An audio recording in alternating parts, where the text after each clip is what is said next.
with you today. So you mentioned earlier that you do love coming to the Helmingham Hall Classic Car Show. Why is this particular car show more special than other ones you've been to? So there's two reasons really.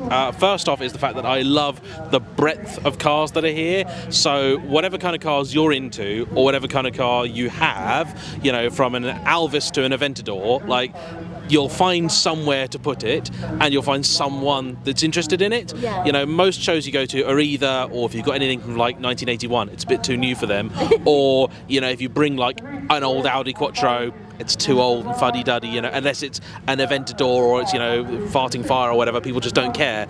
But this show has everything. The other thing is the food's really good.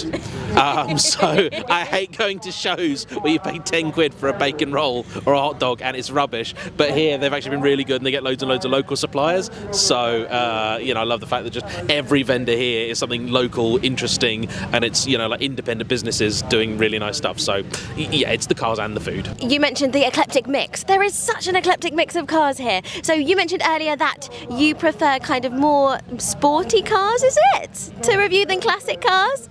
To review on the channel, honestly, I'm just greedy. I will drive anything and everything. I had a great chat earlier with a chap who's parked up near where I am, who's got a 1972 Saab 9.5, which is this sort of beige estate, which is a 7-seater, all things, and it's just incredible. And you guys have got some good stuff here on the stands as well. And there'll be cars, you know, you get like Mustangs and things here where you're like, yeah, you see those quite a bit, and then you just bump into oddball stuff where you just go, yeah, I forgot about those. So I just love it. I will do like a good 3 or 4 laps like throughout the day, looking at everything. And you've got a few Astons here. For some reason, this year in particular, the Aston V8 seem to be having a pretty good showing. There's one just off camera over there, which is gorgeous, and I got a bit of a thing for them. And we've even got a pair of Countach back there as well. So which is nice to see. Everything's represented here.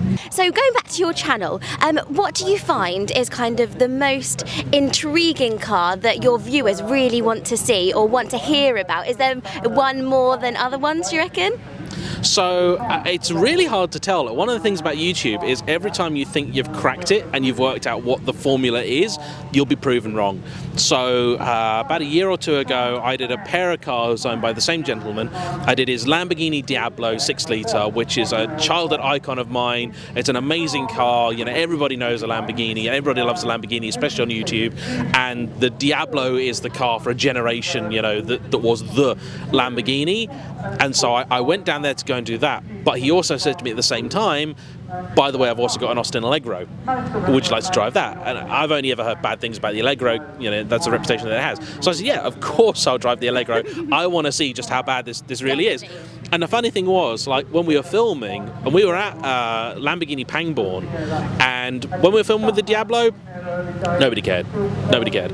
We parked the Allegro out front, and there's a Lamborghini dealer, a Bentley dealer, and an Aston Martin dealer, and everybody was just ignoring all of those straight up to this old Aston Allegro, because, you know, it seemed like everybody's schoolmaster used to have one, or their dad had one, or something. And then, when it came to putting the videos out, the Allegro did double the views of the Diablo as well. So, and that was a car where I was like, you know what, I know nothing other than the fact everybody hates it. Yeah. I just want to see how bad it could possibly be. I drive it, and I enjoyed it, as apparently did my audience, which I did not expect. So, yeah. I think it's all about the story and the meaning behind it for people with a classic. They just absolutely love that. Oh, my nan used to have one of those, or like the story is really important. And I would love to know, what is your story? What got you into cars to start with?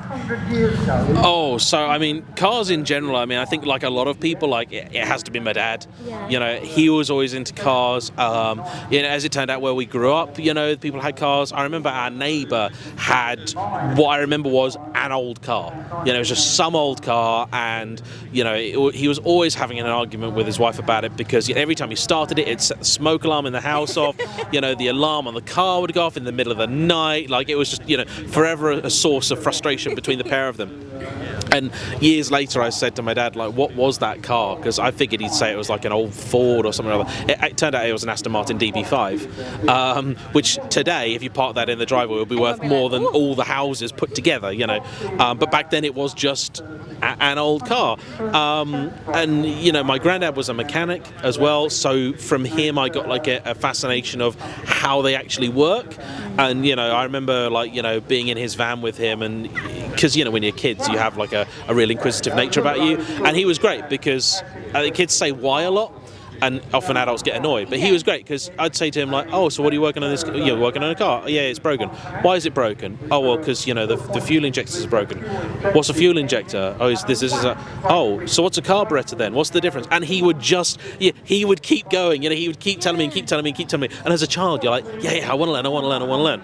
So I sort of got that fascination from him. And then, of course, I grew up in the countryside. So when you grow up in the countryside, like, you need to get your driving license. Like, as soon as possible, you need to get your driving license. And so, yeah, cars they've kind of come and gone over the years. Like, I lived in London for a bit, and you just can't really enjoy cars there. You can car spot, but, you know, I didn't have money at the time. And so, yeah, they've always been there. And then YouTube came 10 years after I'd started driving, when I'd been working in film, and I got kind of tired of that. But I always liked cars, and I knew how to make films, so you merged them together. Yeah, pretty much. Yeah, I was kind of screwed, really. You know, I had one choice of career. You know, I know how to use a camera, I know how to edit, and I can talk a lot about cars. Like, really, it was, you know, it was destiny, I suppose. It seems like a match made in heaven. Yeah, feels like it.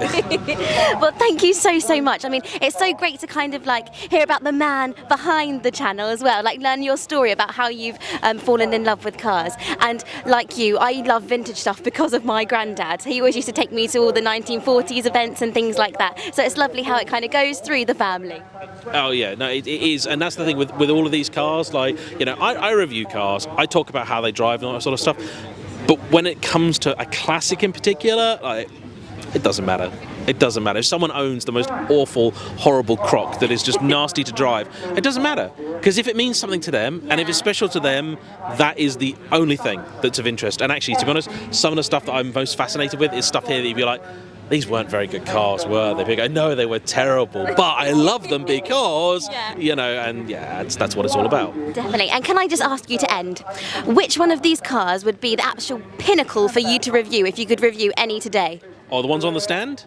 Oh yeah, go for one of ours. Well, actually, I tell you what. So there's a gorgeous bright yellow Lotus Europa over there, and I have driven one of those before. And the Lotus Europa is the best handling driving car just ever. Like, not even new old. Like, it's just, I've never driven anything of any age that's as sweet and as delicate as that. Like, people talk about cars having telepathic handling. Like, no, that one does. That one really does. That's special. Yeah. Well, I'm very excited because I think it might be a competition car, and I get to drive the competition cars. So if you think that's a good one, I'm going to look forward to it very much. But thank you so much for talking to me, James. Thank you.